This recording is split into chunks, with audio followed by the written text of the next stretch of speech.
Hello everyone, AP teaching classes में आप सभी का एक बार फिर से स्वागत है। आई होप आप लोग सब अच्छे होंगे और अपनी पढ़ाई जो है वो अच्छे से कर रहे होंगे। चलिए, तो आज हमारी क्लास नंबर 6 है। चलिए क्लास की शुरुआत करते हैं। आपके लिए आज का पहला क्वेश्चन है, he is the only king in the history of world who re announced victory after winning the war. विश्व के इतिहास में एकमात्र ऐसे राजा हैं जिन्होंने युद्ध जीतने के बाद विजय का त्याग कर दिया था। आपके पास ऑप्शन है हर्षवर्धन, अशोक, पुलकेशिन द्वितीय, चंद्रगुप्त मौर्य। देखिए, इसका आंसर बहुत इजी है, अशोक। सबको पता है कलिंग के युद्ध के बारे में। कलिंग के युद्ध में भीषण नरसंहार हुआ था, बहुत सारे लोग मारे गए थे। तो जब अशोक ने वो दृश्य देखा तो उनके अंदर बहुत गिल्ट की अनुभूति हुई और उसी दिन से उन्होंने युद्ध का त्याग कर दिया था। ठीक है, कलिंग के युद्ध के बारे में जान लेते हैं। कलिंग का युद्ध जो है वो 262 BCE में शुरू हुआ था और 261 BCE में समाप्त हो गया था। अगर हम वर्तमान जो है नक्शे पर, भारत के नक्शे पर कलिंग को देखना चाहे तो उड़ीसा संपूर्ण राज्य और जो आंध्र प्रदेश है उसका उत्तरी भाग जो है उसको हम कलिंग के रूप में देखेंगे। ठीक है, चलिए आगे बढ़ते हैं। हमारा क्वेश्चन नंबर 2 है, which of the following is not correct about image formation by a convex lens. देखिए, आपसे वो पूछ रहा है नॉट करेक्ट, यानी कौन सा सही नहीं है। इसमें दो चीजें ध्यान देनी है, यानी वो आपसे गलत ऑप्शन पूछ रहा है। दूसरा, वो आपसे कॉन्वेक्स लेंस के बारे में पूछ रहा है, कॉनकेव लेंस के बारे में नहीं पूछ रहा है। ये दो टर्म्स आप ध्यान रखिए, आपका आंसर जरूर सही होगा। ठीक है, चलिए आगे देखते हैं आगे क्या पूछा है। क्वेश्चन बोल रहा है कि उत्तल लेंस द्वारा प्रतिबिंब निर्माण के बारे में निम्नलिखित में से कौन सा कथन सत्य नहीं है। आपके ऑप्शन है, object at infinity image real and erect, यानी अगर जो है वस्तु इनफाइनाइट पर रखी है तो ऑब्जेक्ट जो है वास्तविक बनेगा, और सॉरी जो इमेज है वो वास्तविक बनेगी और जो है सीधी बनेगी। और अगर ऑब्जेक्ट जो है F1 पे रखा है तो जो इमेज है वो वास्तविक बनेगी और सीधी बनेगी। और अगर ऑब्जेक्ट जो है F2 पे रखा है तो इमेज जो है वो आभासी बनेगी, यानी जो है मतलब रियल नहीं बनेगी और जो है वो सीधी बनेगी। ठीक है, अगर आपसे पूछा गया है कि कौन सा ऑप्शन इसमें गलत है, पहला दूसरा ऑप्शन गलत, सॉरी पहला या तीसरा गलत है, या पहला या दूसरा गलत है, या तीनों गलत है, या सिर्फ पहला और तीसरा गलत है। देखिए, आंसर सी इसमें सही होगा, यानी तीनों जो स्टेटमेंट है ये गलत है। कैसे, चलिए आगे समझते हैं। देखिए, इस स्लाइड में हम समझेंगे। अगर देखिए, मैं आपको पोजीशन बता देती हूँ ताकि आपको पता चले कि अगर ऑब्जेक्ट यहाँ रखा है तो लेंस की इमेज कहाँ बनेगी और किस प्रकार से बनेगी। ठीक है, ताकि जब भविष्य में आपसे इस प्रकार के सवाल एग्जाम में पूछे तब आपको जो है वो चीज़ परफेक्टली क्लियर हो। ठीक है, देखिए सबसे पहले पोजीशन देखते हैं। अगर ऑब्जेक्ट जो है डिस्टेंस पे रखा है, ठीक है, यानी दूरी पे रखा है, तो जो इमेज है वो रियल बनेगी यानी वास्तविक बनेगी, इन्वर्टेड बनेगी यानी उल्टी बनेगी, ठीक है, और स्मॉलर बनेगी यानी छोटी बनेगी। जो ऑब्जेक्ट जो रियल ऑब्जेक्ट है उससे छोटी बनेगी, और एट एफ बनेगी। अब आप एफ नहीं समझ पा रहे होंगे कि एट एफ क्या बोला है, तो आगे मैं आपको समझाती। देखिए, ये लाइन है, ठीक है, ये आपका जो है कॉन्वेक्स लेंस है। ठीक है, ये जो है 2F है और ये F है, फोकल पॉइंट जिनको बोलते हैं। ठीक है, और यहाँ पे भी F है इस तरफ और यहाँ पे भी 2F है। ठीक है, मान लीजिए कि आपका ऑब्जेक्ट ये यहाँ पे है, मान लीजिए कोई इंसान खड़ा है। ठीक है, अब यहाँ से एक रे तो सीधी जाती है। ठीक है, जो आप एक मिनट एक्सक्यूज मी। ठीक है, देखिए एक बार दोबारा समझते हैं। ये देखिए, ये लाइन है। ठीक है, ये है 2F, ये है F। यहाँ पे भी हम लिख लेंगे F और यहाँ पे हम लिख लेंगे 2F। ठीक है, देखिए अब यहाँ पे कोई पर्सन मान लीजिए खड़ा है या कोई ऑब्जेक्ट है जिसको भी आप इमेजिन करना चाहें। ठीक है, और यहाँ पे है हमारा कॉन्वेक्स लेंस। ठीक है, ये हमारा लेंस है। ठीक है, अब यहाँ पे इमेज कैसी बनेगी, देखिए इसके बीच में ऐसे करके एक लाइन सा जो है वो हम लोग बनाते हैं समझने के लिए डायग्राम। ठीक है, देखिए यहाँ से रोशनी पड़ी, यहाँ पे आया, वो हो गया रिफ्रैक्ट होके जो है वो इस दिशा में चला जाता है। फिर यहाँ से एक रोशनी आती है, ठीक है, वो यहाँ पे जो है यहाँ आती है, यहाँ से रिफ्रैक्ट होकर के चली जाती है अपोजिट दिशा में। ठीक है, यानी ये इधर चली जाएगी और ये जो लाइन है दूसरे वाली वो ऊपर की तरफ चली जाएगी। यहाँ पे ये आपस में इंटरसेक्ट होते हैं यानी एक दूसरे को काटते हैं, तो इमेज यहाँ बनेगी, ठीक है। और कैसी बनेगी, जो है वो छोटी बनेगी, ठीक है, उल्टी बनेगी और F पे बनेगी, ठीक है। रुकिए, ये इमेज बनेगी उल्टी, ठीक है, और छोटी बनेगी और F पे बनेगी, ठीक है। आई होप आपको समझ में आ गया होगा। चलिए दूसरा पोजीशन देखते हैं। अगर ऑब्जेक्ट जो है F पे रखा है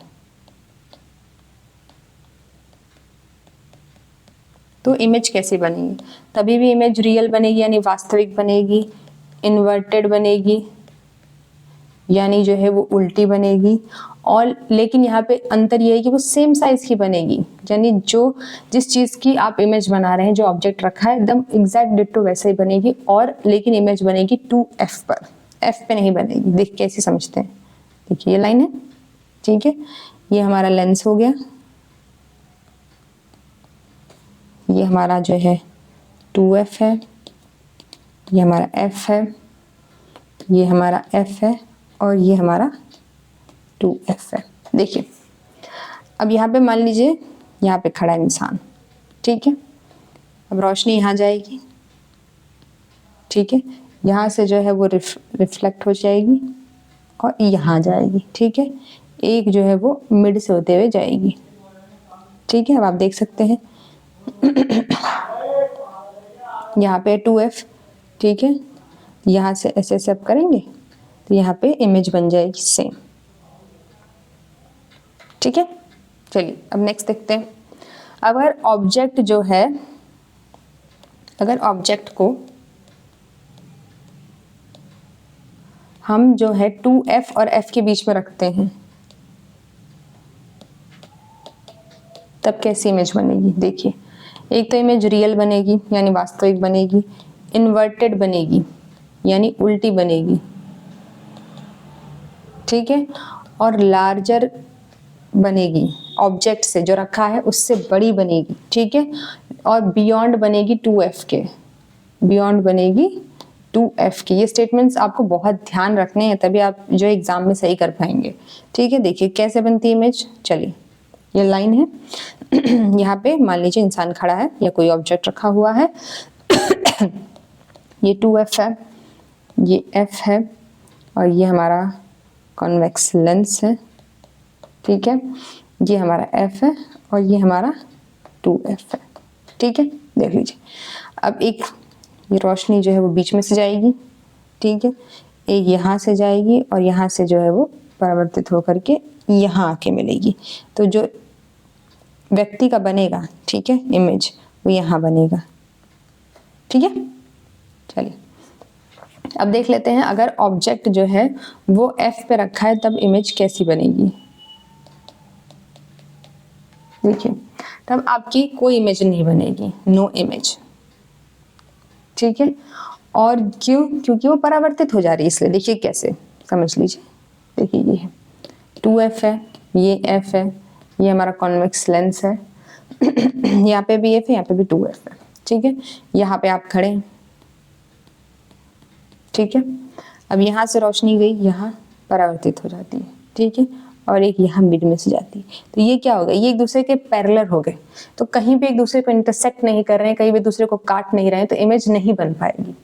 जब दो जो है रोशनी काटेगी तभी तो इमेज बनती है ना, अब यहाँ पे काट ही नहीं रही है, वो पैरेलल है एक दूसरे के, समानांतर चल रहे हैं, तो नहीं काटेंगे तो इमेज नहीं बनेगी, ठीक है। चलिए आखिरी देख लेते हैं। अगर ऑब्जेक्ट जो है वो F और लेंस के बीच में रखा हो तब कैसी इमेज बनेगी।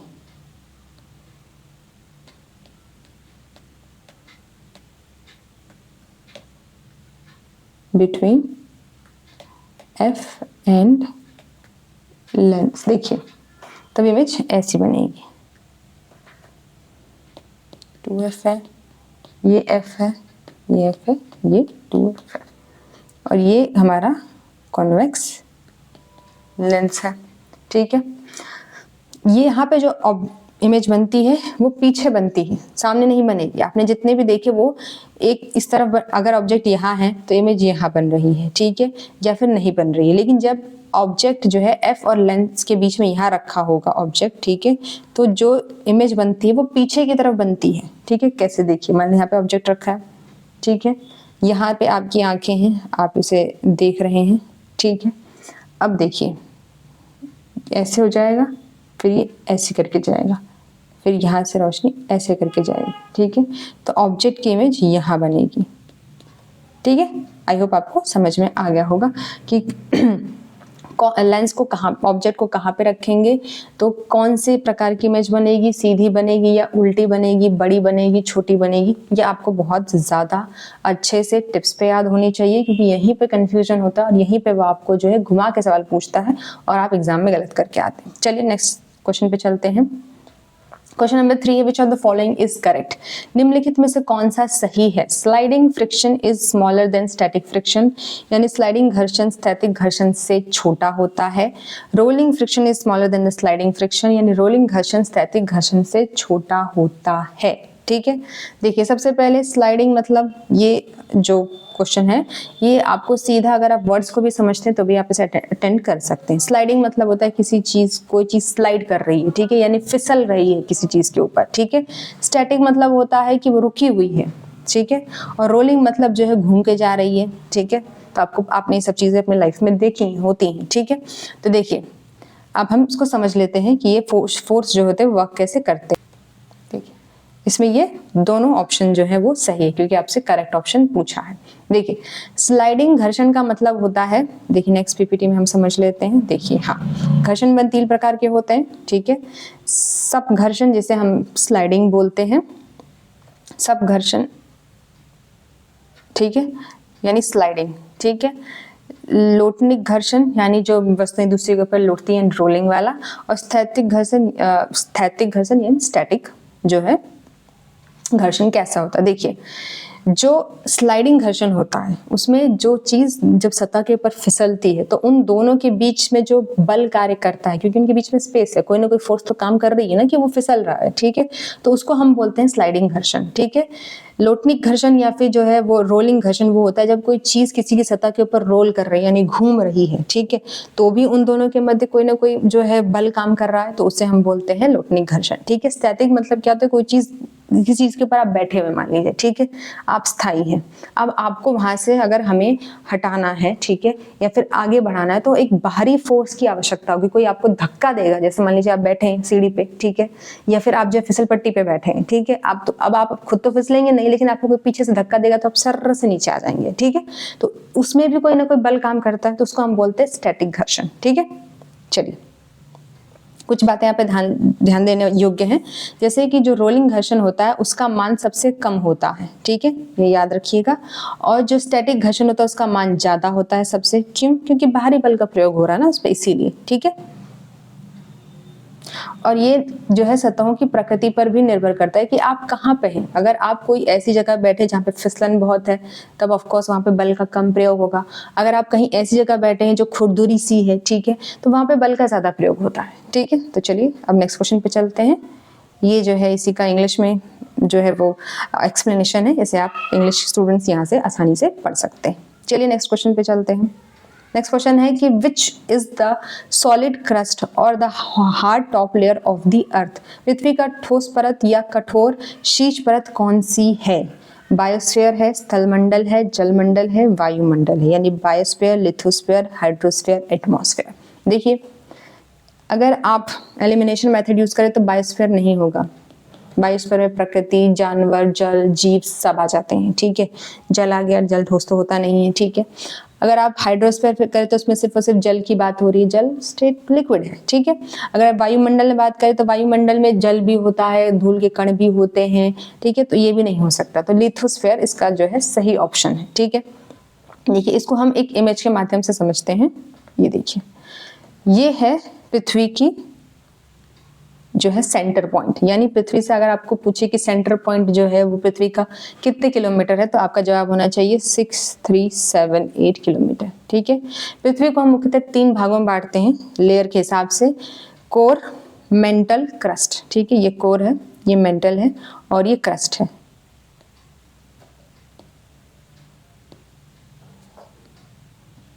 क्रस्ट जो सबसे ऊपरी हिस्सा होता है वही सबसे कठोर हिस्सा होता है, ठीक है, क्योंकि जो मेंटल होता है वहां पे ज्वालामुखी वगैरह पाए जाते हैं तो वो जो है तरल अवस्था में पाया जाता है, और जो कोर होता है वो काफी सॉलिड अवस्था में होता है, ठीक है, क्योंकि वहां पे जो है वो फोर्स बहुत ज्यादा तापमान होने के कारण जो वहां पे जो एटम्स है वो एक दूसरे से बहुत ज्यादा जो है पास चिपके हुए, जिसके कारण वो बहुत ज्यादा सॉलिड है, ठीक है। तो यहाँ पे आपसे जो है कोर ऑप्शन में नहीं दिया गया है, आपसे जो है आपसे जो है क्रस्ट के बारे में पूछा गया। क्रस्ट को ही हम जो स्थल मंडल भी कहते हैं, ठीक है, अन्य भाषा में, इसलिए ऑप्शन जो है वो क्रस्ट होगा, ठीक है, यानी जो है स्थल मंडल, ठीक है। चलिए आगे बढ़ते हैं। आगे बस क्वेश्चन नंबर 5 है, which sector contributes to the GDP of India? Bharat के सकल घरेलू उत्पाद में कौन सा क्षेत्र योगदान देता है? ठीक है, कृषि क्षेत्र, सेवा क्षेत्र, औद्योगिक क्षेत्र। देखिए ये क्वेश्चन में थोड़ा सा डिफरेंस है, कौन सा क्षेत्र सर्वाधिक योगदान देता है, ये क्वेश्चन होना चाहिए था, क्योंकि तीनों ही क्षेत्र जो होते हैं वो आपको सबको मालूम है कि जीडीपी में योगदान देते हैं, कम ज्यादा तीनों का योगदान है इसमें, ठीक है। तो ये कहना कि कौन सा नहीं देता है गलत होगा। हमारे जो है अर्थव्यवस्था में 3 जो है वो सेक्टर है, एक होता है प्राइमरी सेक्टर जिसमें कृषि वगैरह या पशुपालन वगैरह शामिल होता है, दूसरा होता है सेकेंडरी सेक्टर जिसमें हम जो है उद्योग हो गया, इंडस्ट्रीज होगी, जितने प्रकार के इंडस्ट्रीज आप मान लीजिए वो सब इसमें शामिल होती हैं। फिर तीसरा होता है हमारे पास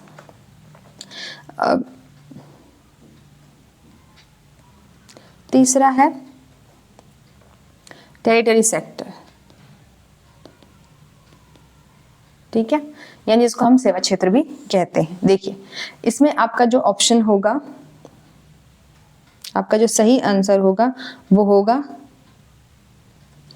ऑप्शन सी, यानी सेवा क्षेत्र और जो उद्योग क्षेत्र होता है उनका सर्वाधिक योगदान है, ठीक है। कितना परसेंट, ये डाटा थोड़ा पुराना है लेकिन आई होप जो है आप इससे समझ पाएंगे कि सेवा क्षेत्र का योगदान जो है वो सर्वाधिक है। सेवा क्षेत्र का योगदान हमारे जीडीपी में लगभग 54% के आसपास है, ठीक है, और औद्योगिक क्षेत्र का हमारे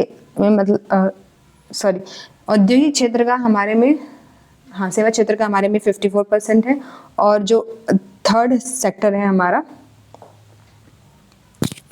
हाँ, जो सेकंड सेक्टर यानी औद्योगिक क्षेत्र उसका हमारे में 27% है, और कृषि क्षेत्र का योगदान हमारे में 18% के आसपास है, ठीक है। तब आप देख सकते हैं कि जीडीपी में कौन से सेक्टर का कितना % योगदान रहा है। चलिए नेक्स्ट क्वेश्चन पे चलते हैं। क्वेश्चन नंबर 6 है, which of the following statement regarding coniferous forest is /R correct, यानी शंकुधारी वन के संदर्भ में निम्नलिखित में से कौन से कथन सही हैं? आपके पास ऑप्शन है, they are also known as taiga, यानी उन्हें टैगा के नाम से भी जाना जाता है। Option 2, they are found in the highest latitude of northern hemisphere, ये उत्तरी गोलार्ध के उच्चतम अक्षांश पर पाए जाते हैं। आपके पास ऑप्शन है कि केवल एक सही है, यानी दोनों गलत है, या दूसरा सही है, या दोनों सही है, ठीक है। देखिए इसका ऑप्शन होगा ऑप्शन डी, यानी दोनों बात सही है। चलिए एक काम करते हैं, अब हम जो है वो वनों का वर्गीकरण भारत में किस प्रकार किया गया है या विश्व में किस प्रकार किया है उसको समझ लेते हैं। देखिए सबसे पहले आते हैं उष्णकटिबंधीय सदाबहार वन, ठीक है,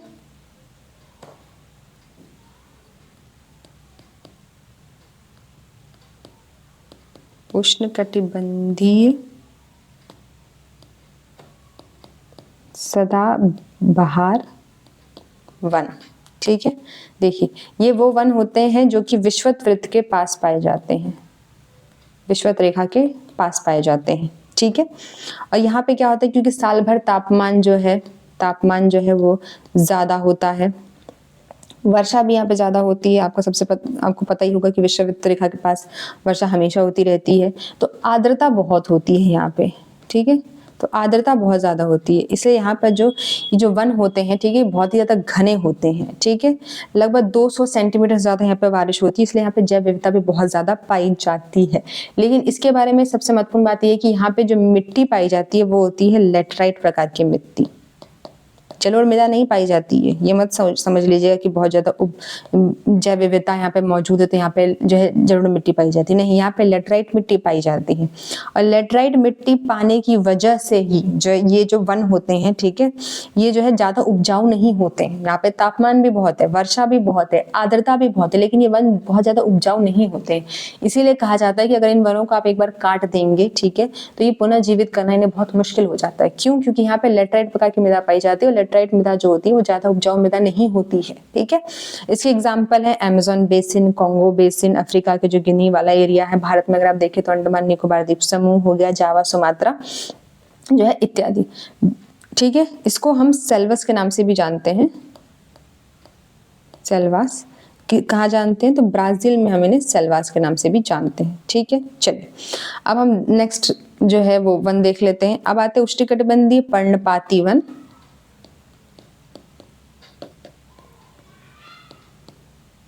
उष्णकटिबंधीय पर्णपाती वन, ठीक है, या जिन्हें हम मानसूनी वन भी कहते हैं, ठीक है। देखिए ये जो वन होते हैं उसमें जो पौधे होते हैं वो समानता क्या होते हैं, ग्रीष्म ऋतु में अपनी पत्तियां गिरा देते हैं, ठीक है। यानी अगर जैसे ही गर्मी आती है तो वो अपनी पत्ती गिरा देते हैं। क्यों गिरा देते हैं? ताकि जो इवापोरेशन है, उनकी पत्तियों से जो वाष्पोत्सर्जन है वो कम हो जाए, ठीक है। इसी कारण इन्हें पर्णपाती वन कहते हैं, क्योंकि उन्होंने अपनी पत्तियां गिरा दी, ठीक है। और यहाँ पे जो वर्षा होती है वो सदाबहार वन की तुलना में कम होती है, ठीक है। यहाँ पे जो वृक्ष पाए जाते हैं उनका नाम है सागवान हो गया, शीशम हो गया, साल हो गया, बांस हो गया, ठीक है। कौन कौन से वृक्ष पाए जाते हैं? सागवान, शीशम, शीशम की लकड़ियां बहुत फेमस है बेड वगैरह बनाने के लिए, ठीक है। साल और बांस, बांस तो आपने देखा ही होगा, है ना। ये सब जो है वो उष्णकटिबंधीय पर्णपाती वनों के उदाहरण हैं, ठीक है। ये आपको जो है भारत में, ब्राजील में, दक्षिण अमेरिका, ऑस्ट्रेलिया इत्यादि एरिया में आपको देखने को मिल जाएंगे। चलिए अब हम देख लेते हैं शीतोष्णकटिबंधीय वन। शीतोष्ण कटिबंधीय, या फिर जिन्हें मध्य अक्षांशीय वन भी कहा जाता है। कई बार आपको जो है दूसरा नाम लिख के दे देगा और आप कंफ्यूज हो जाएंगे कि ये पूछ क्या रहा है, और आता हुआ क्वेश्चन आप गलत कर देंगे, ठीक है। ये इन वनों को हम मध्य अक्षांशीय सदाबहार वन या फिर मध्य अक्षांशीय जो है पर्णपाती वन या फिर कई बार भूमध्य सागरीय वन भी कहते हैं, यानी इनके अलग अलग नाम है, ठीक है। अब देखिए इनके बारे में, इनको मतलब ये जो है थोड़ा सा इनके मिक्सचर होते हैं, ठीक है। चलिए अब हम देख लेते हैं कि ये होते क्या है। ये मुख्यतः जो है वो महाद्वीपों के पूर्वी तटीय भागों में पाए जाते हैं, यानी महाद्वीप, यानी जो एशिया महाद्वीप है, अमेरिका महाद्वीप है, अफ्रीका महाद्वीप है, उनके जो पूर्वी हिस्सा है, जितने भी पूर्वी हिस्से हैं, ठीक है, यानी ईस्ट साइड, वहां ये वन पाए जाते हैं, ठीक है। जैसे कि दक्षिणी चीन हो गया, दक्षिणी ब्राजील का हिस्सा हो गया, ठीक है, दक्षिण पूर्वी यूएस अमेरिका का हिस्सा हो गया। यहाँ पे जो वृक्ष पाए जाते हैं वो चौड़ी पत्ते वाले पाए जाते हैं। कौन से पत्ते वाले पाए जाते हैं? चौड़े पत्ते वाले पाए जाते हैं, ठीक है। अब इनके विभाजन में, अब मैंने आपको बता दी शीतोष्णकटिबंधीय वनों में जो है मध्य अक्षांशीय सदाबहार वन भी आते हैं, मध्य अक्षांशीय पर्णपाती वन भी आते हैं, भूमध्य सागरीय वन भी आते हैं। चलिए अब हम देख लेते हैं सबसे एंड वाला शंकुधारी वन, जिसके बारे में आपसे क्वेश्चन में पूछा गया है, ठीक है। शंकुधारी वन यानी जिन्हें हम टैगा वन भी कहते हैं, कई कई जगह पे इसको जो है बोरियल वन भी कहा जाता है। डिपेंड करता है कि एग्जामिनर आपको घुमाने के लिए किस टर्मिनोलॉजी का उपयोग करता है। देखिए इन्हें टैगा वन क्यों कहा जाता है? क्योंकि इनकी जो पत्तियां होती हैं, यहाँ पे जो वृक्ष पाए जाते हैं उनकी पत्तियां जो है नुकीली होती हैं, ठीक है। तो इसके कारण वहां पे जो इवापोरेशन होता है वो कम होता है, ठीक है। और पत्तियों पे जो बर्फ होती है वो रुक भी नहीं पाती, क्योंकि नुकीली है तो जो बर्फ होती है वहां से स्लाइड करके निकल जाती है, ठीक है। और इसका जो विस्तार होता है, यानी विश्व में सर्वाधिक संख्या में शंकुधारी वन ही पाए जाते हैं, ठीक है। और ये जो वन होता है वहां पे जैव विविधता या उत्पादकता बहुत कम होती है। जैसे सदाबहार वनों में कम पाई जाती है, तो यहाँ पे भी जो है वो प्रोडक्शन जो है काफी कम होता है। और इस यहाँ तक के वनों में अच्छी वर्षा होती है, और जो शीतकाल की जो स्थिति होती है, यानी यहाँ पे जो कोल्ड वेदर होता है वो ज्यादा लंबा पाया जाता है, ठीक है। अगर आप देखें तो ये कहाँ मिलते हैं, तो भारत में आपको ये हिमालय में मिल जाएंगे, ठीक है। यहाँ इसमें जिस प्रकार के वन पाए जाते हैं, चीड़, ठीक है। देवदार के वृक्ष आपने नाम सुना होगा, ये वन काफी ऊंचाई पे मिलते हैं, इसीलिए यहाँ पे जो है शीत ऋतु लंबी पाई जाती है। शीत ऋतु कहाँ लंबी पाई जाएगी? जहाँ पे पर्वत होंगे, पठार होंगे, ऊपरी मतलब पर्वत के ऊपरी हिस्से, ठीक है, तो वहीं पे तो लंबे समय तक बर्फ जमी रहेगी, ठीक है। फर के वृक्ष हो गया, ठीक है, ये सब जो वृक्ष होते हैं यहाँ पे बहुत ज्यादा पाए जाते हैं, ठीक है। तो चलिए अब हम देख लेते हैं, ये वही है जो मैंने आपको बताया था। शंकुधारी वन जो है वो पर्वतीय क्षेत्रों में जहाँ पे कम तापमान वाले स्थान होते हैं वहां पाए जाते हैं। इनकी वृक्ष की पत्तियां लंबी होती हैं, नुकीली होती हैं, कांटेदार होती हैं। कम तापमान होने के कारण ये टैगा कहा जाता है, मैंने बताया था, ठीक है। और ये उत्तरी गोलार्ध के उच्च अक्षांशों वाले एरिया में पाए जाते हैं, ठीक है। और भारतीय संविधान में वनों की जो है संविधान की 7वीं अनुसूची ये संवर्ती विषय से जुड़ा हुआ है। ये एक एडिशनल इन्फॉर्मेशन है, याद रखिएगा। कई बार आपसे पूछ सकता है कि जो वन के विषय हैं वो कौन सी सूची में आते हैं, केंद्र सूची में, राज्य सूची में, संवर्ती सूची में। तो आपको बताना चाहिए कि संवर्ती सूची में विषय आते हैं, विषय में आते हैं, यानी इस पे केंद्र और राज्य दोनों कानून बना सकते हैं। और कौन सी अनुसूची में शामिल है, मैंने आपको 12 के 12 शेड्यूल समझाए थे, तो 7वीं अनुसूची में शामिल है, क्योंकि 7वीं अनुसूची में ही केंद्र, राज्य और संवर्ती सूची के विषय शामिल किए गए हैं, ठीक है। चलिए अब हम मैप के माध्यम से देख लेते हैं कि भारत में कौन कौन से फॉरेस्ट कहाँ पाए जाते हैं। देखिए सबसे पहले ट्रॉपिकल थॉर्न फॉरेस्ट, ठीक है, ये देखिए यहाँ पाया जाता है, ये इसका एरिया है, ठीक है। मैंग्रोव वन पूछे आपसे, ठीक है, मैंग्रोव वन मैंने आपको बताया था। मैंग्रोव वन आपने जो है मैंग्रोव वन वो होते हैं जो जलीय जो पानी होता है, जो नमकीन पानी होता है वहां उगते हैं, ठीक है, वो यहाँ पे है सुंदरबन डेल्टा के आसपास, और थोड़ा बहुत इधर वाले एरिया में पाए जाते हैं। फिर आते हैं ट्रॉपिकल डिसीजियस फॉरेस्ट, ठीक है, ये देखिए इनका एरिया, ठीक है। और एवरग्रीन फॉरेस्ट ये रहा, ठीक है। तो ये मैप आपके लिए बहुत इंपॉर्टेंट है, जो मैंने आपको आज जो है फॉरेस्ट का फॉर्मेशन समझाया उसको आप इस मैप के माध्यम से आसानी से याद कर सकते हैं। चलिए आगे बढ़ते हैं। Question number 7, Dash is often taken as a measure of country's international competitiveness, international trade. ठीक है, डैश को अक्सर राष्ट्रीय व्यापार में किसी देश की अंतर्राष्ट्रीय प्रतिस्पर्धात्मकता के माप के रूप में लिया जाता है। यानी प्रतिस्पर्धा का माप निम्नलिखित में से किस में से किया जाता है? आपके पास ऑप्शन है नॉमिनल इफेक्टिव एक्सचेंज रेट के माध्यम से, नॉमिनल एक्सचेंज रेट के माध्यम से, रियल एक्सचेंज रेट के माध्यम से, या रियल इफेक्टिव एक्सचेंज रेट के माध्यम से। आपको बताना है कौन सा सही है। देखिए इसका आंसर होगा आंसर ऑप्शन सी, ठीक है। यानी वास्तविक विनिमय दर के माध्यम से हम इस बात की जानकारी मिलती है कि अंतर्राष्ट्रीय स्तर पर, यानी अंतर्राष्ट्रीय व्यापार में हमारे जो प्रतिस्पर्धा, यानी हम कंपटीशन कैसे दे पा रहे हैं इंटरनेशनल ट्रेड में, हम अन्य देशों को किस प्रकार उनसे प्रतिस्पर्धा कर पा रहे हैं, इसका माप हमें रियल एक्सचेंज रेट बताता है। अब इस प्रकार के क्वेश्चन के लिए सबसे पहले क्योंकि इकोनॉमिक बेस्ड क्वेश्चन है तो बहुत सारे बच्चों को ये नहीं पता होगा कि विनिमय दर होती क्या है, ठीक है, यानी किसे हम एक्सचेंज रेट होता क्या है, इसे क्या कहते हैं। देखिए एक्सचेंज रेट क्या होता है आपको पता होना चाहिए, ठीक है। एक्सचेंज रेट यानी वो दर जिस पर एक देश की मुद्रा को आसानी से अन्य देश की मुद्रा में हम परिवर्तित कर सकते हैं, उसे हम कहते हैं विनिमय दर, ठीक है। यानी विनिमय दर क्या होता है? एक्सचेंज रेट वो होता है जिसमें हम अपने देश की करेंसी को दूसरे देश में कन्वर्ट कर सकते हैं। जैसे भारत की रुपया है, ठीक है, अमेरिका का डॉलर है, तो 1 रुपया में 65 डॉलर है तो कन्वर्ट हो गया, ठीक है। वैसे ही हम फ्रांस की कोई मुद्रा ले ले, रूस की मुद्रा ले ले, पाकिस्तान की मुद्रा ले ले, किसी में भी, ठीक है। जब हमारी मुद्रा आसानी से किसी अन्य मुद्रा में परिवर्तित हो जाती है तो उसको हम बोलते हैं विनिमय दर, ठीक है। देखिए विनिमय दर 3 प्रकार की होती है, ठीक है। पहली होती है स्थायी विनिमय दर, जिसको हम बोलते हैं फिक्स्ड एक्सचेंज रेट, ठीक है। क्या बोलते हैं? फिक्स्ड ER यानी एक्सचेंज रेट लिख लेते हैं, जहां विनिमय दर का निर्धारण जो है गवर्नमेंट या सेंट्रल बैंक करती है। किसका बहुत इंपॉर्टेंट रोल है? गवर्नमेंट का और बैंक का। सेंट्रल बैंक भारत के संदर्भ में RBI हो गया और अन्य देशों के संदर्भ में जो भी होगा। दूसरा आते हैं जो है नम्य विनिमय दर यानी फ्लेक्सिबल, नम्य यानी फ्लेक्सिबल एक्सचेंज रेट क्या होता है? जहां पे जो है विनिमय दर का निर्धारण जो है वो बाजार की शक्तियां करती हैं,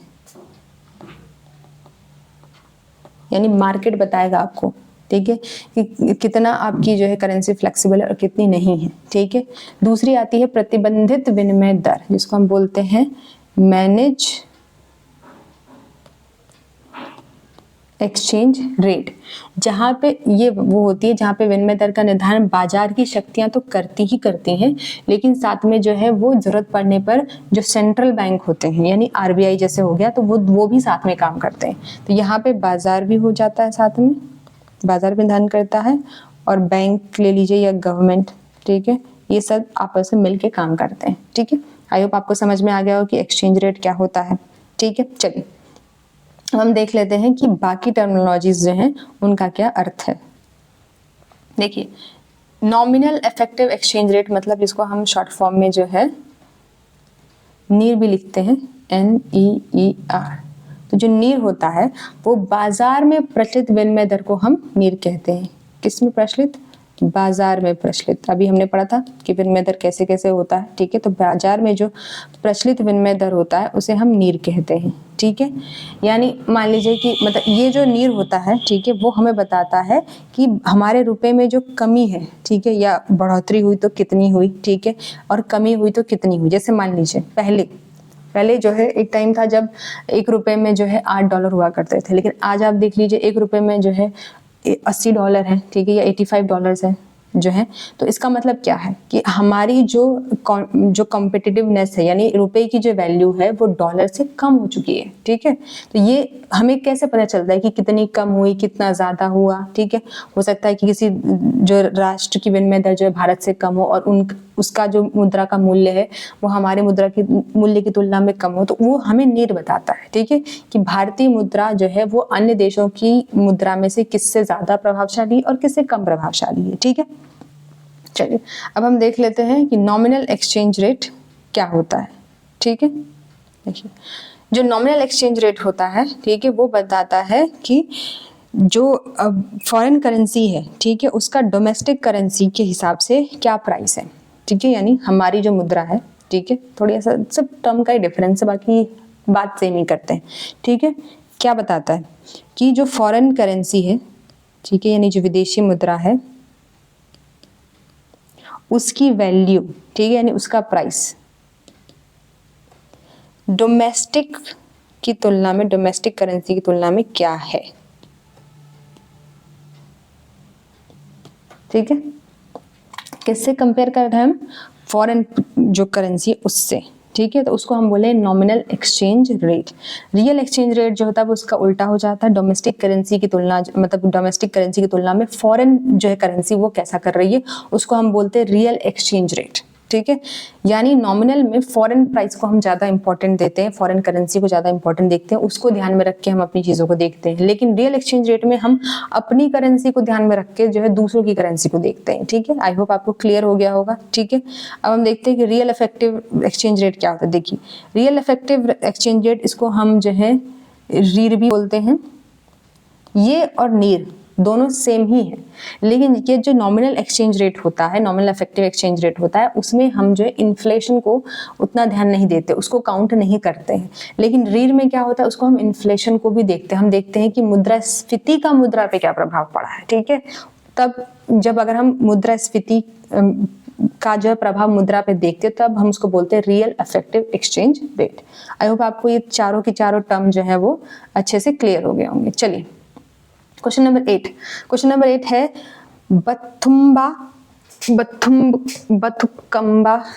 बथुकम्बा उत्सव से जुड़ा हुआ है। ठीक है, यानी फेस्टिवल किससे जुड़ा हुआ है, कौन से स्टेट में मनाया जाता है। अगला ऑप्शन है तेलंगाना, मणिपुर, असम या सिक्किम। ठीक है, तो आपको बताना है कौन से स्टेट से मनाया जाता है। देखिए इसका आंसर है तेलंगाना। ठीक है, ये जो होता है रंगीन फूलों का त्योहार होता है जो महिलाएं मनाती हैं। किसका? रंगीन फूल महिलाएं बनाती हैं। ठीक है, और इसे हम अक्सर फूलों का उत्सव के नाम से भी जानते हैं। अभी आप इमेज देखेंगे तो आपको आसानी से तुरंत याद आ जाएगा। ये 9 दिन का त्योहार होता है। ठीक है, अब हम देख लेते हैं कि बथुकम्बा इसका क्या मतलब होता है। इसका मतलब होता है देवी को बुलाना। देखिए आप एक चीज नोटिस कर रहे होंगे कि डांस फॉर्म पे हो गया या जो फेस्टिवल हो गया उस पर हर बार आपसे सवाल पूछ रहा है।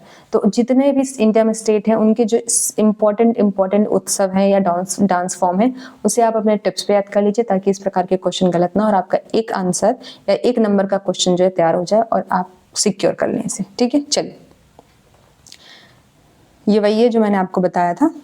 ठीक है, रंगीन फूलों का उत्सव महिला द्वारा मनाया जाता है, महिलाओं द्वारा इसको फूलों का उत्सव भी कहते हैं। 9 दिन का त्यौहार होता है, तेलुगु भाषा में इसका अर्थ देवी को बुलाना होता है। देखिए पिक्चर में आप देखिए आपको समझ में आ जाएगा। देखिए ये आपने बहुत सारी मूवीज में ये देखा होगा, कई बार न्यूज में भी इसे कवर किया जाता है। ठीक है, तो दिखाया जाता है, तो अब आपको उससे ये बात याद आ जाएगी। चलिए क्वेश्चन नंबर 9 है कि नौटंकी का संबंध किस राज्य से है? Nautanki is associated with which state? Rajasthan, Maharashtra, Uttar Pradesh, Gujarat. ये इसका आंसर बहुत सिंपल है, यूपी।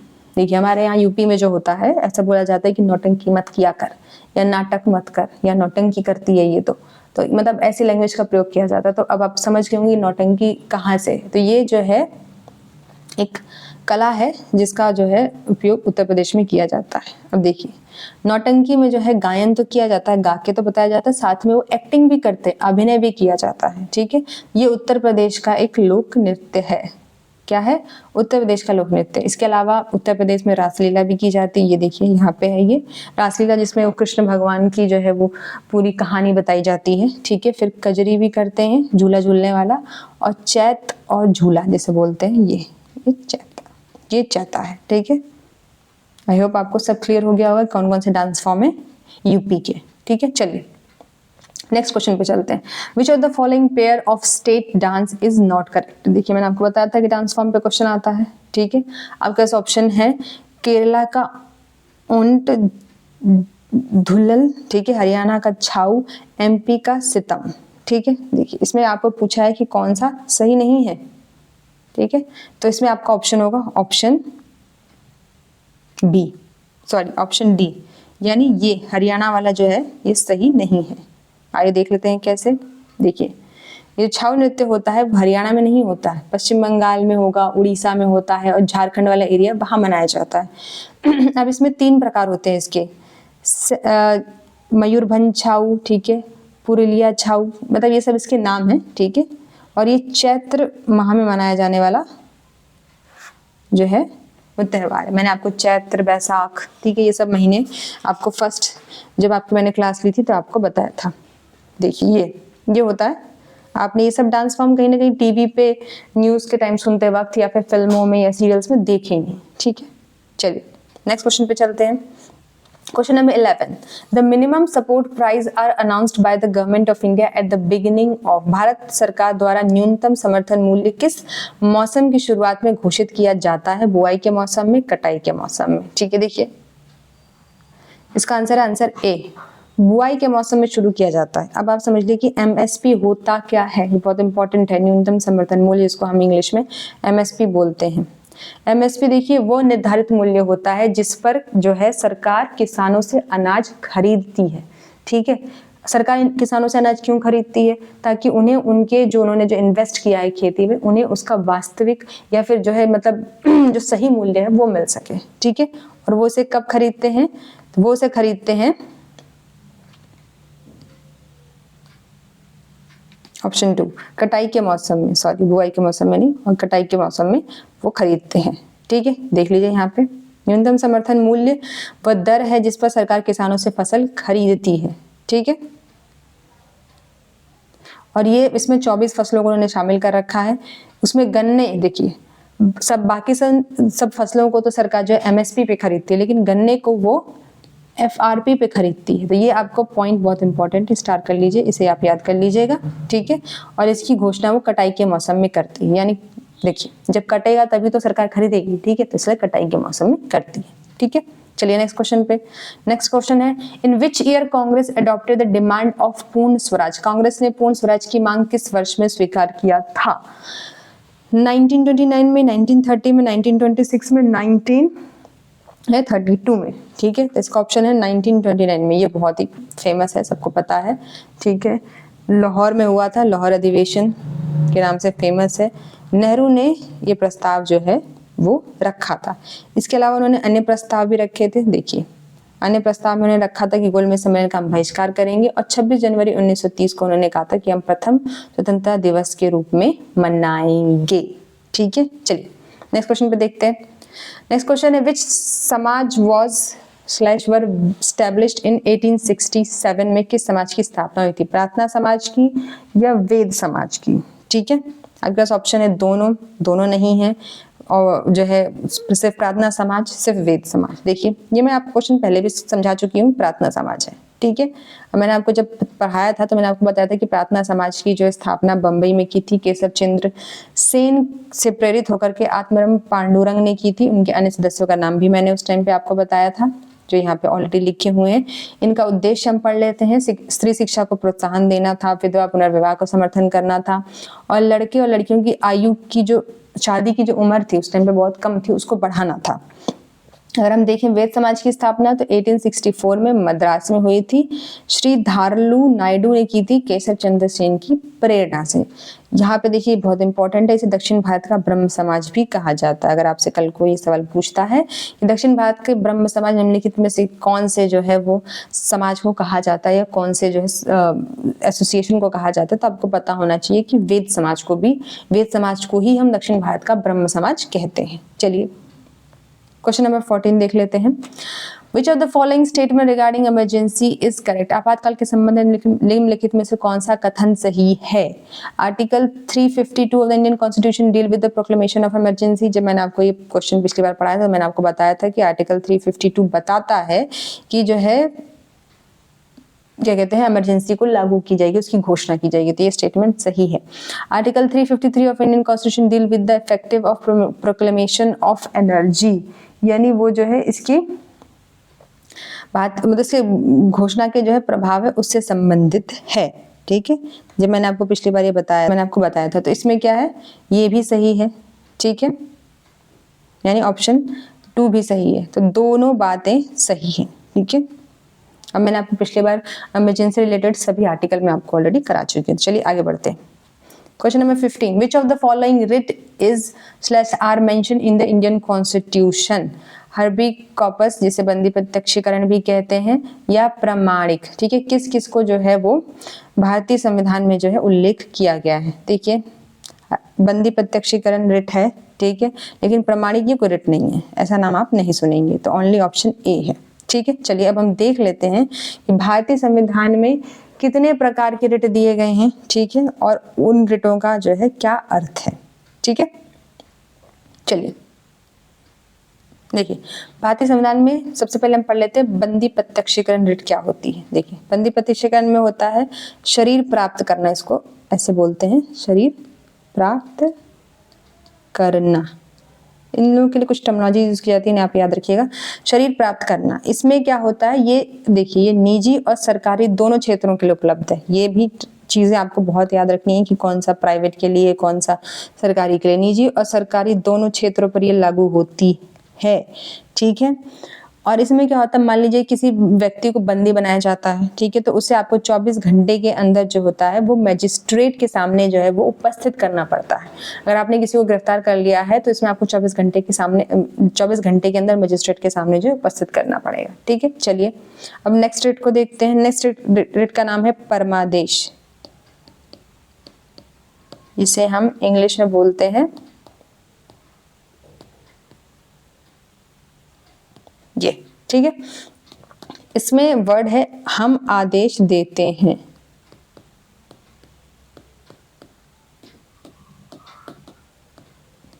ठीक है, तो कौन आदेश देता है, आप कैसे समझेंगे? ये जो है सिर्फ और सिर्फ सरकारी क्षेत्रों पर उपलब्ध है, ये निजी पे नहीं है, ओनली सरकारी। ठीक है, अब ये क्या होता है, देखिए, यदि कोई प्रशासनिक या न्यायिक व्यक्ति जो है अपना दायित्व नहीं पूरा करता है, तो ऐसी स्थिति में जो है मतलब आपको कोई, आप किसी पद पे बैठे हैं, आपकी कुछ जिम्मेदारियां होती है, अगर आप उसे पूरा नहीं करते हैं तो न्यायपालिका आपको आदेश दे सकती है कि आप उस चीज को जो है पूरा करें। ठीक है, लेकिन देखिए, ये ना तो निजी क्षेत्रों पे लागू होती है, ना ही राष्ट्रपति पे लागू होती है, और ना ही राज्यपाल पे लागू होती है। ठीक है, इन पे भी नहीं लागू होती, सिर्फ और सिर्फ सरकारी क्षेत्र के लिए। ठीक है, चलिए अब आगे बढ़ते हैं। नेक्स्ट रिट है हमारी प्रतिषेध, जिसको हम प्रोहिबिशन भी बोलते हैं।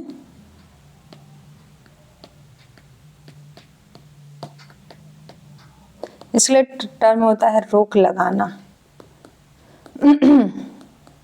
देखिए इसमें क्या होता है, जब कोई मामला जो है बहुत लंबे समय तक जारी रहता है, ठीक है, यानी कोई मतलब न्यायपालिका में कोई मामला गया, आपको तो पता है न्यायपालिका में अक्सर न्याय होने में कई बार देरी हो जाती है। ठीक है, अब बहुत ज़्यादा टाइम हो गया है, ठीक है, अब क्योंकि किसी भी केस में अगर बहुत ज़्यादा टाइम होता है तो उसमें इस बात की संभावना होती है कि कुछ त्रुटियां हो जाएंगी। ठीक है, तो उसे रोकने के लिए इस प्रकार के जो है उसको बनाया गया। तो इसमें क्या होता है, जो न्यायपालिका जो होती है वो आदेश देती है कि आप जो है इस मैटर को हमारे पास ट्रांसफर कर दीजिए। ठीक है, यानी मान लो कोई लोअर कोर्ट है, ठीक है, उसमें कोई मामला बहुत टाइम से अटका हुआ है, अब जितना टाइम वो रुकेगा उतने टाइम में किसी न किसी के अधिकारों का हनन होगा, या फिर हो सकता है कि छेड़ों से सबूतों से छेड़छाड़ हो जाए। तो जो उच्च न्यायालय होती है, उच्चतम न्यायालय होती है, उस चीज को देखती है और यानी प्रतिषेध के तहत उसको जो है अब उस पर रोक लगा देती है कि आप इस मैटर को यहीं रोकिए।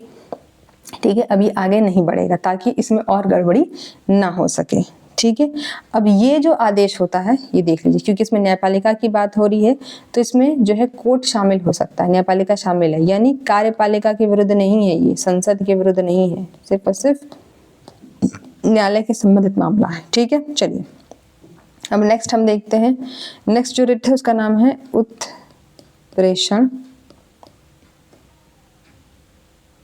ठीक है, इसी को हम बोलते हैं इंग्लिश में जो आपके ऑप्शन में दिया हुआ है, प्रमाणिक जो है वो कोई रिट नाम नहीं है लेकिन ऐसा दिया हुआ है। ठीक है, देखिए इसमें क्या होता है, इसको बोलते हैं हम अधिक जानकारी प्राप्त करना। इसके लिए टर्म यूज किया जाता है अधिक जानकारी प्राप्त करना।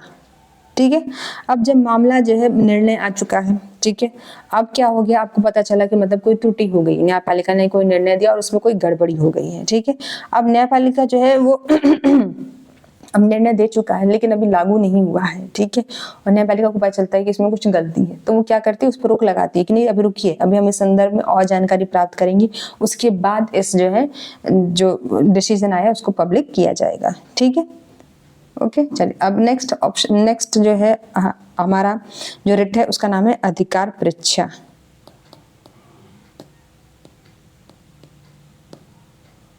इसको हम बोलते हैं क्यू वारंटो। ठीक है, आपका क्या अधिकार है।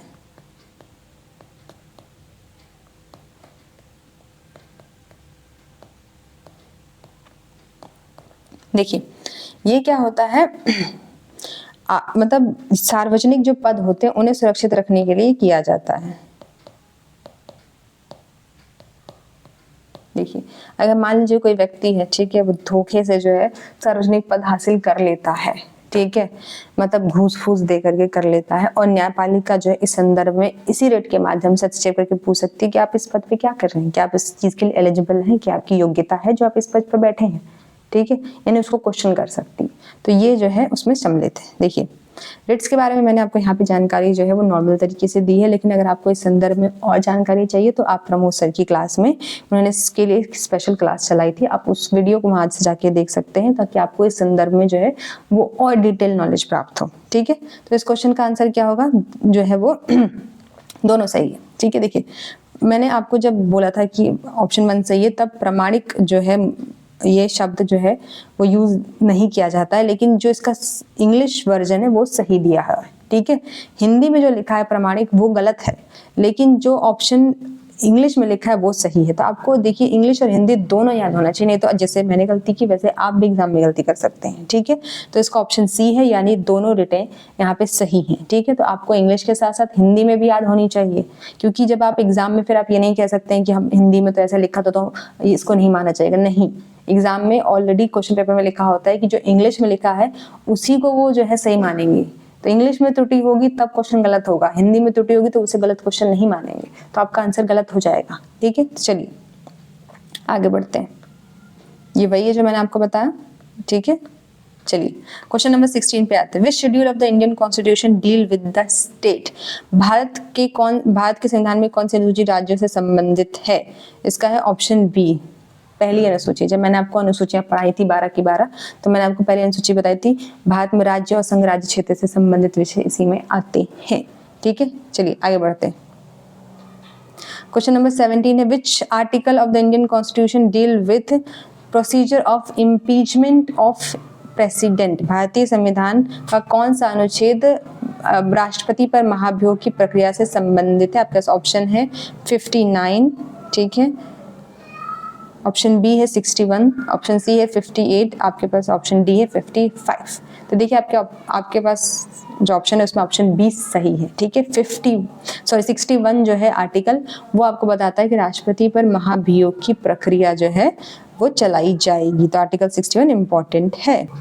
देखिए अब हम समझ लेते हैं कि ये राष्ट्रपति पर महाभियोग की प्रक्रिया शुरुआत कैसे होती है इसकी। ठीक है, कैसे होती है? देखिए सबसे पहले आप राष्ट्रपति को 14 दिन पूर्व सूचना देंगे, ठीक है, कि आप पे महाभियोग की प्रक्रिया जो है वो चलाई जाने वाली है। ठीक है, अब संविधान में देखिए आधार का उल्लेख नहीं किया गया है,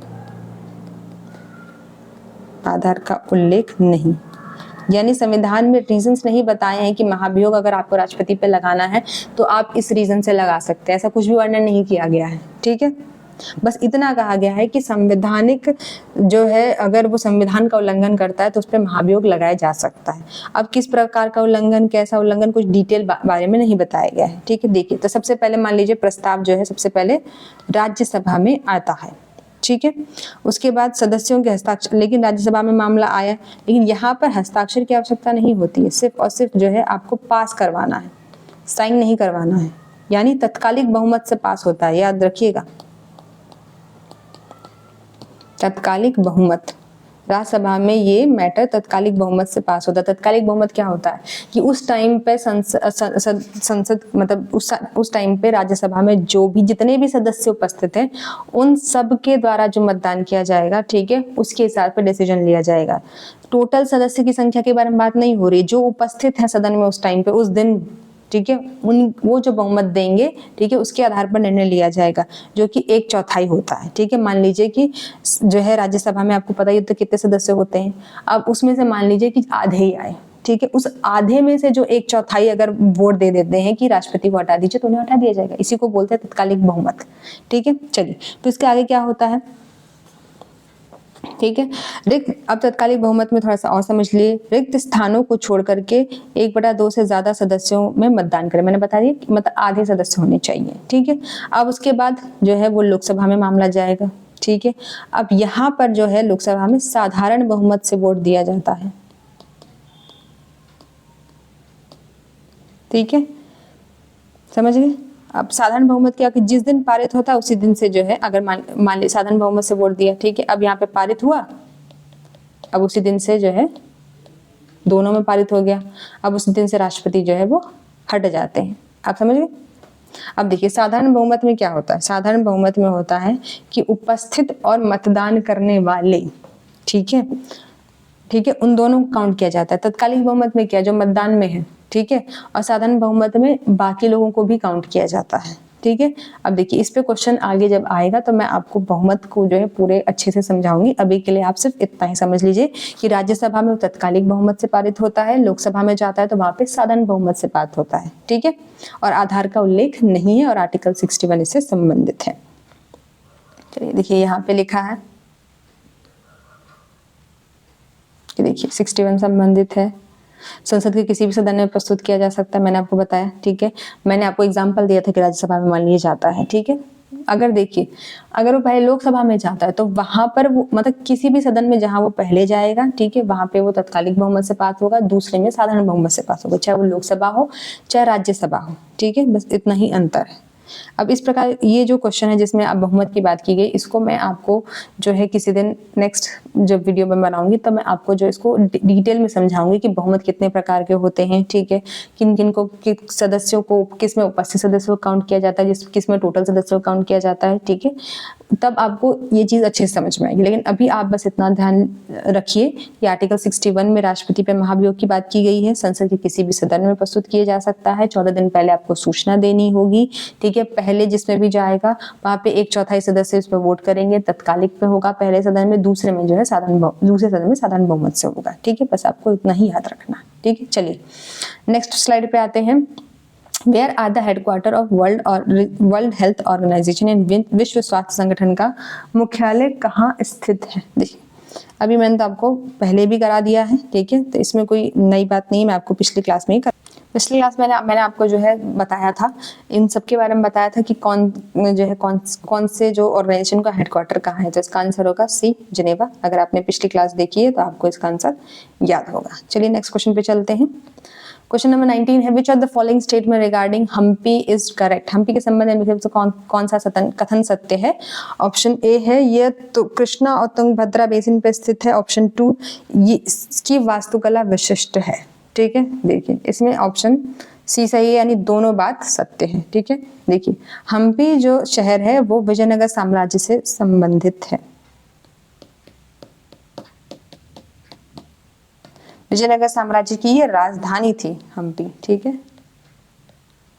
विजयनगर साम्राज्य जो था वो 14वीं शताब्दी में अस्तित्व में आया था और इसके संस्थापक थे हरिहर और बुक्का, ये आपने नाम सुना होगा, ठीक है। उन्होंने इसकी स्थापना की थी और हम्पी उस टाइम पे उसकी राजधानी थी। और ये बात सत्य है कि वो कृष्णा और तुंगभद्रा नदी के बेसिन पे स्थित है। कृष्णा और तुंगभद्रा नदी जो है वो साउथ में ही बहती हैं, ठीक है। चलिए एक्सप्लेनेशन देख लेते हैं एक तरीके से। ये देखिए ये वही है जो मैंने आपको बताया अभी, और इसको 1986 में जो है विश्व विरासत स्थल के रूप में जो है शामिल किया गया था, ठीक है। ये देखिए ये है कर्नाटक और यहाँ पे है हम्पी, और ये आपने इस मंदिर के बारे में सुना होगा, इसकी छाया पृथ्वी पे नहीं पड़ती है, ऐसा कुछ है, ठीक है। चलिए क्वेश्चन नंबर, आज का लास्ट क्वेश्चन है ये, raw potato is a perfect sample of rest of the presence of. कच्चा आलू की उपस्थिति का परीक्षण करने के लिए एक आदर्श नमूना है, ठीक है। Vitamin B12, protein, vitamin C, starch, ठीक है। देखिए ये बहुत इजी है, स्टार्च। सबको पता है कि रॉ पोटैटो में जो है वो स्टार्च पाया जाता है, ठीक है। देखिए यहाँ पे लिखा है कच्चे सोडियम विलेन मिलाने पर नीला काला रंग दिखाई देता है क्योंकि इस पे कार्बोहाइड्रेट पाया जाता है, इसीलिए, ठीक है। और कार्बोहाइड्रेट भोजन का वो घटक है जिससे हमें ऊर्जा मिलती है, ठीक है। चलिए तो आज की क्लास इसी के साथ समाप्त होती है। आई होप आपको क्लास पसंद आई होगी और आपको बहुत सारे ऐसे फैक्ट्स पता चले होंगे जो आपको पहले नहीं पता थे, और मैंने आपको जो टर्म्स बताए हैं या फिर जो मैंने आपको टिप्स दी हैं उसे आप इस्तेमाल कीजिएगा। चीज़ों को, कुछ चीज़ें ऐसी है जिन्हें आप आसानी से टिप्स पे याद कर लें तो आपके सवाल जो है वो ज़्यादा सही होंगे एग्जाम में और आपके लिए आसान होगा एग्जाम क्रैक करना। तो चलिए अब हम कल मिलते हैं। Thank you.